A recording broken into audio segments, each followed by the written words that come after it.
avant les impressions, vous allez me permettre d'abord de rendre grâce à Dieu, parce que nous sommes tous des croyants. Il y avait 12 centrales syndicales en joute, ce n'était pas évident. Donc, mais comme Dieu nous a accordé la chance d'être encore devant, c'est parce que donc, nous avons eu à montrer donc, notre expertise sur le terrain.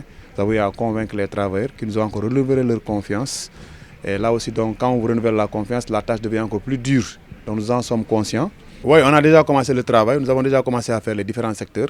Mais nous avons trouvé aussi donc, de l'existant donc, sur le terrain. C'est d'abord par rapport au dossier donc, concernant les collectivités territoriales qui sont en grève depuis quand même un certain moment. Donc je pense qu'il est point maintenant que les gens vraiment puissent vraiment dépasser cette question pour qu'on puisse quand même donc, leur accorder ces augmentations donc, de salaire. Si on dépasse cette question, il y a la question donc, au niveau donc, de la santé. Vous avez donc aujourd'hui les questions donc, de parler des indemnités de logement au niveau de la santé, donc, dont certains ont bénéficié et d'autres n'ont pas bénéficié. C'est pour ça que je parle souvent de la question d'équité. Donc, dans la gestion donc, des travailleurs, quand on accorde une chose à un travailleur, on doit aussi l'accorder à l'autre. Parce que tous les travailleurs donc, sont tous ensemble là donc, pour travailler pour l'État du Sénégal. Donc, il ne faut pas donc, comprendre donc, cette inéquité dans la gestion donc, par rapport à ces indemnités-là.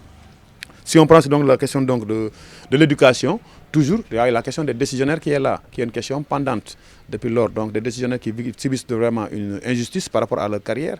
Ils n'ont pas les mêmes avantages en termes de reclassement dans le corps supérieur, comme le corps des instituteurs, ou bien un autre corps supérieur dans le moyen et le secondaire. Nous sommes aussi conscients aujourd'hui que les salaires sont tellement faibles au Sénégal que finalement donc, il y a une précarité qui est là, qui règne au niveau des travailleurs. Et cette précarité ne peut plus perdurer. Il faut qu'aujourd'hui on cherche donc des solutions avec l'État du Sénégal pour voir un peu donc comment un peu donc essayer donc d'égaler un peu le coût de la vie par rapport donc au salaire que les gens perçoivent. Le coût de la vie aujourd'hui est tellement cher que finalement les salariés ne se retrouvent plus dans ces augmentations qu'on vient même de faire. Donc il va falloir donc passer donc à une correction globale du système de rémunération pour que vraiment il y ait une certaine équité. Nous ne demandons pas l'égalité. Parce que l'égalité, ce n'est pas possible, mais quand même qu'il n'y ait pas un grand fossé entre les salaires. Parce qu'aujourd'hui même, il y a des travailleurs qui réclament l'augmentation de l'âge de la retraite à 65 ans. Vous savez, en Europe, aujourd'hui, les gens demandent à ce qu'on diminue l'âge de la retraite. Si nous, ici en Afrique, au Sénégal particulièrement, on demande à ce que les gens augmentent, c'est parce qu'il y a une certaine précarité que les gens vivent. Ils ont peur même de la retraite.